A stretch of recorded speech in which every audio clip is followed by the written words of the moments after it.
Tahun 2009 awal saya hampir mengundurkan diri dari kedinasan saya karena ada merasa bahwa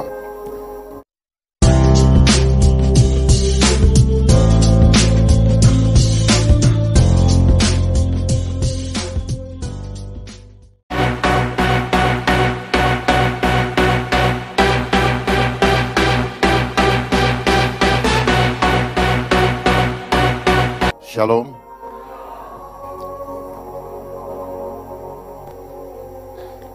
Saya susah mau cerita dari mana karena panjang sekali. Tapi saya singkat ya. Saya jadi polisi bukan karena cita-cita dari kecil.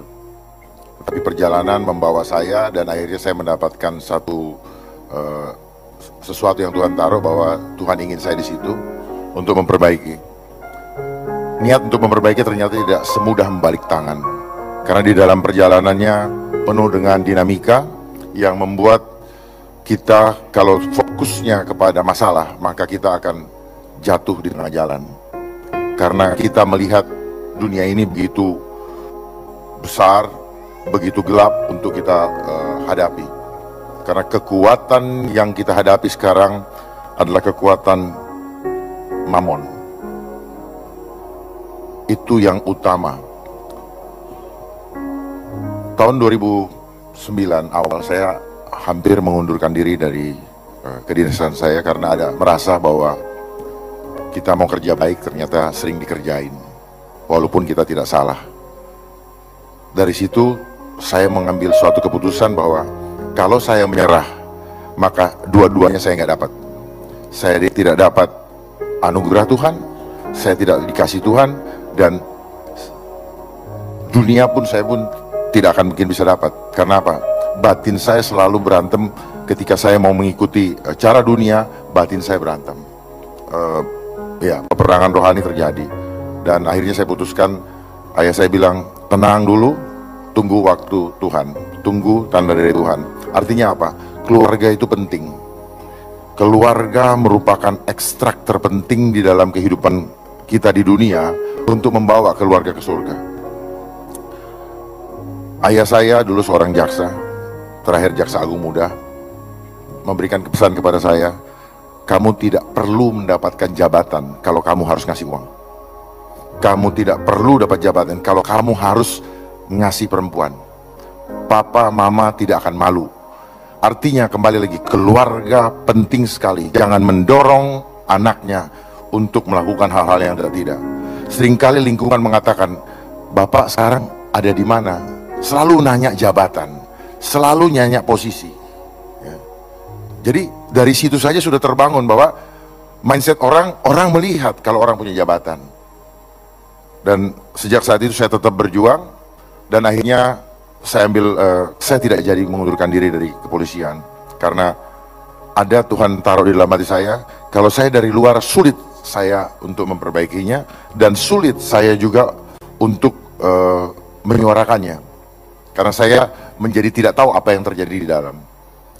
Singkat cerita, akhirnya saya 8 tahun di pangkat AKBP, kalau di Angkatan Darat itu Letnan Kolonel, dan selama 8 tahun selalu dijegal kalau naik. Dan setelah itu saya sekolah pun banyak dijegal, dan saya beberapa kali ikut seleksi KPK juga. Tahun 2000 pangkat masih AKBP, Kombes, itu juga banyak dijegal, hampir lolos tetapi waktu itu ada intervensi dan sebagainya.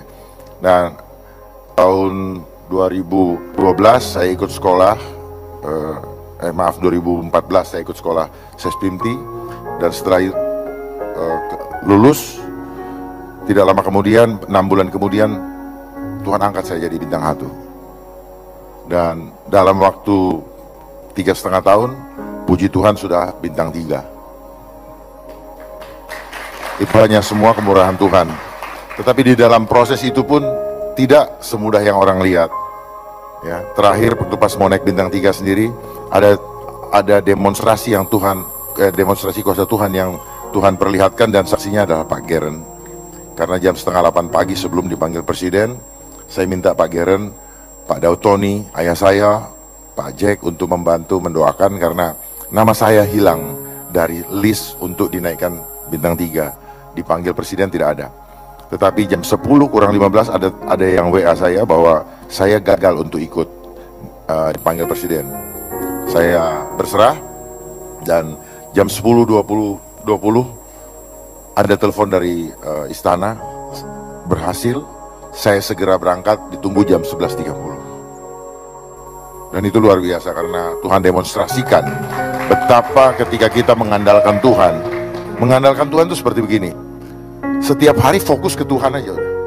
Karena ketika kita fokus kepada yang dunia, maka kita selalu takut. Kapan dunia ini mulai takut? Kapan dunia ini juga mulai sombong? Ketika ada bank.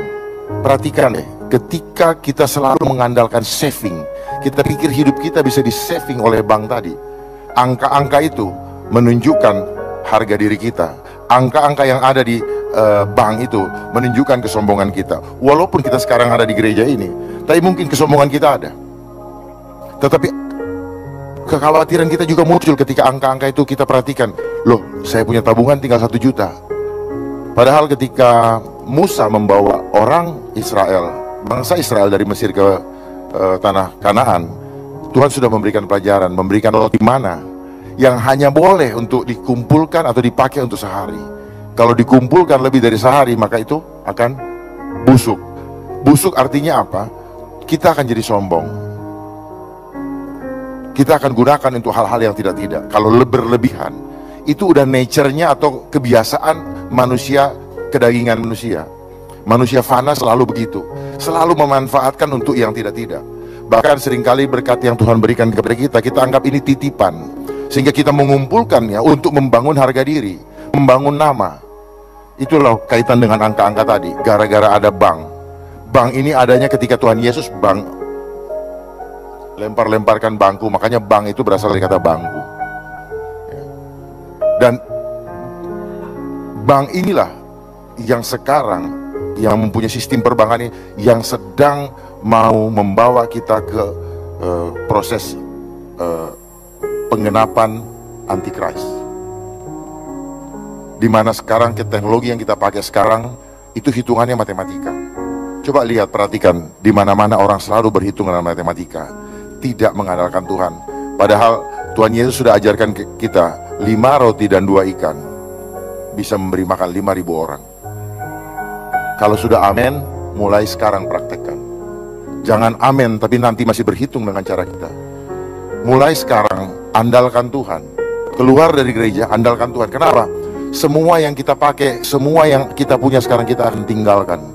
Gak ada gunanya, betul-betul gak ada gunanya. Waktu berjalan begitu cepat, dan kita tidak punya waktu lagi. Pulang dari sini kita nggak tahu apa yang terjadi. Tuhan tahu apa yang terjadi, tetapi kita nggak tahu. Kalau kita selalu mengandalkan hitungan matematika, hitungan manusia, kekhawatiran demi kekhawatiran yang terjadi. Tetapi itulah konsep Antikris yang sekarang sedang terjadi. Manusia semakin mengandalkan hitungan matematika. Apa? Semua dipaksa untuk mencari uang. Hampir kita punya alasan, selalu punya alasan tidak punya waktu untuk Tuhan. Pegang gadget bisa 5 jam. Dan memang kita dibikin caranya selalu dengan konsepnya apa? Mudah, cepat, nyaman. Itu cara-cara iblis. Ya, konsepnya mereka terstruktur, sistematis dan masif. Terstruktur, ada organisasi. Mereka bergerak di mana-mana, termasuk radikalisme. Itu adalah cara daripada Antikris. Ya, termasuk krisis ekonomi. Kita dibikin takut. Ya, konsepnya selalu sistematis. Sistematisnya seperti apa? Propagandanya ketakutan. Nanti tahun depan akan krisis ekonomi. Nanti tahun depan atau 2 tahun lagi akan habis minyak. Itu adalah manipulasi mindset. Itu adalah tipu muslihat iblis yang disampaikan kepada kita supaya manusia-manusia ini menjadi panik dan rebutan untuk mendapatkan itu. Nanti tahun depan dia mulai berhitung dengan matematika. Oh, tahun depan saya harus punya tabungan segini-segini. Kalau enggak saya nggak bisa hidup. Salah. Saya pastikan itu salah. Karena selama ini saya pun hidup bukan dengan hitungan matematika. Andalkan dari sumbernya. Manusia terdiri tubuh, jiwa, dan roh. Dan yang menjadi core kehidupan seperti mesin tadi adalah roh. Tubuh ini akan binasa. Makanya kalau ada orang meninggal dibilang telah berpulang. Telah berpulang ke rumah Bapak. Cuma pertanyaannya ke rumah Bapak sebelah kiri atau sebelah kanan. Ya. Nah itu. Jadi yang menjadi core utama adalah roh, bukan tubuh. tubuh dan jiwa sangat dipengaruhi oleh core tadi. Di dalam, makanya dibilang kuduskanlah tubuhmu, karena di dalam tubuh kita ini ada sel-sel yang connect dengan Roh Kudus, connect dengan kuasa atau gelombang energi dari surga. Itulah yang menghidupkan kita sekarang ini, bukan makanan. Makanya dibilang manusia hidup bukan dari roti dan daging, tetapi dari firman Allah. Kenapa? Firman itu yang connect ke atas. Itulah yang membuat kita hidup. Rupanya begitu. Saya juga baru tahu kenapa saya harus sampaikan ini. Jadi ke depan nanti ini kita dalam proses globalisasi untuk masuk ke Antichrist. Wahyu 13 ayat 16 sampai 18 akan sedang berproses. Kenapa?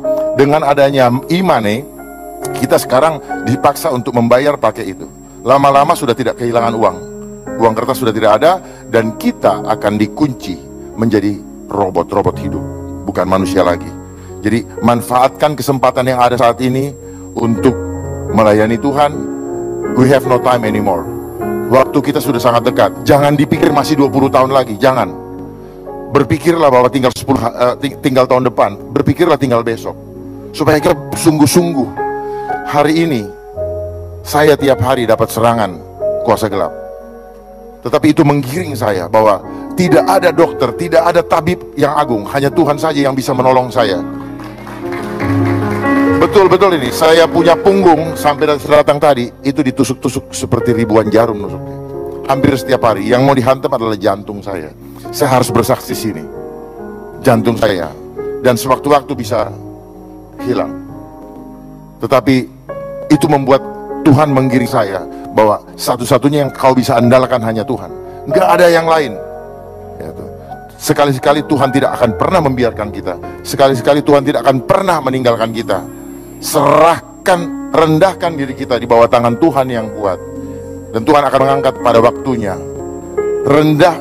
Serahkan juga kekhawatiran kita setiap hari ke dalam tangannya, karena hanya Dia yang bisa menolong kita.